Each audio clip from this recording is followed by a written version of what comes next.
Salutations, my fellow simian cinema citizens, and welcome back to See No Evil, a show about movies and the heaven-sent wonder of monkeys. God bless. Ah yes, salutations. It was always the awkwardest guy in school employing that corny greeting, and casually using the word employing. It's also where he learned too readily relying on alliterations generally a no-no. Halloween's guaranteed a whole of Hollywood, scary or not, some of which I'll bring to your attention in today's show. As usual, lol, 3 episodes in, I want to share some trailers that caught my eye, came out this week. A documentary with bundles of love for a stack of chipsets, the true story of a little Mars rover that could, I must be doing the robot for a reason.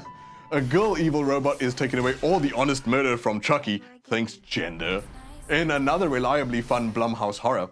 And I feel like I run a mile swinging a ball mace and waving a grenade. Holy sh**, this Korean action looks intense.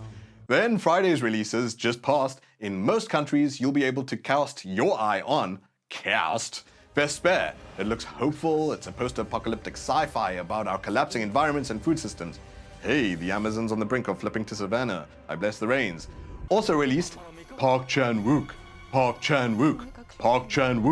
That's the rest of the show from now on. The master filmmaker's back. We chat and salivate at decision to leave. Park Chan-wook. The Banshees of Inisherin's in the house, the big one with the large silver screen. I'm all hands on for this grumpy Gleason / flummoxed Farrell friendship meltdown, and all of these will receive a swift kick in the Black Adamian nuts as soon as they try to go head to head with DC's Black Adam. Later in the show, I cast crit at Mrs. Harris Goes to Paris. We shy away from nothing here at See No Evil. If it's got photons and noise, we're gonna talk about it. And capping it all off, we celebrate a decade anniversary of one of the weirdest of the decade, Holy Motors. But the word weirdest isn't good enough, as we'll rabbit hole it with all these whys and what fors of Carax's madness, all here on See No Evil.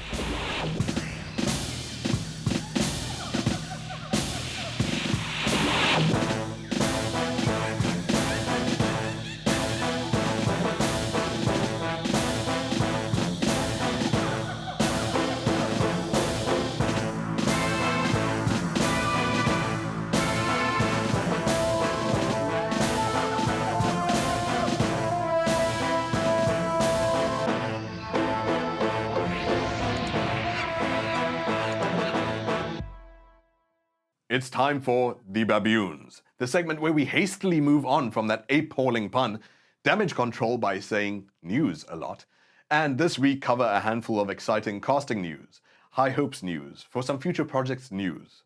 Good evening, it's the news. This week in overkill castings for his next movie, and director Yorgos Lanthimos has booked Jesse Plemons, Margaret Qualley, Emma Stone, and Willem Dafoe, all in the same place. Presumably, Lanthimos aims to press the actors into Oscar mass production to rival the Academy itself. His previous talent storm was The Favourite, of course, which scored Emma Stone a nomination and incredibly got Olivia Colman an Oscar for her first leading role, which she was brilliant in. Watch The Favourite. Hopefully it finally lands Willem Dafoe gold after 4 nominations, maybe even Jesse Plemons, who's consistently a sleeper secret weapon whenever you see him in a movie. That's 2023 at this point, no specific dates just yet, but Yorgos Lanthimos is a great director. Killing of the Sacred Deer, The Lobster, as well. When you think of Liam Neeson, you might think of a succession of filmmakers more and more lazily repackaging Taken after Taken after Taken. Kinda downward spiral trapped in their own hostage situation, aren't they?